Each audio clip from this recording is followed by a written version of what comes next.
So I'm going to nerd out here for a second. So this is the bracket that holds the tie bar to the chassis. And I tested it earlier all day today, and it seems to work just fine.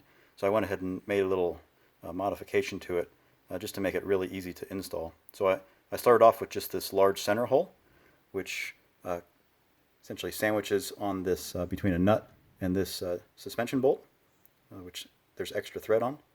But what that allowed this thing to do is to just rotate freely. Of course, I could lock it down with the nut in the right position, but it made it for some variable install.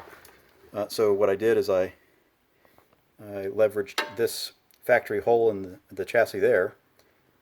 Not sure what that's used for, but it's not used for anything in the car. It's probably some sort of setup or fixture hole for assembly. And so I added this little dowel pin, welded it on the bracket so the bracket's one piece.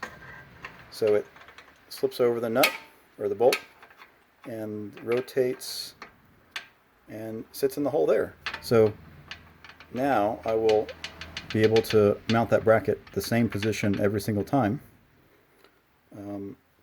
And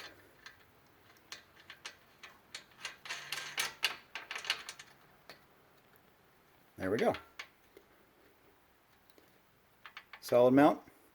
Of course, tighten everything down and then put the tie bar back on. And that dowel pin will ensure that that bracket stays oriented the same all the time.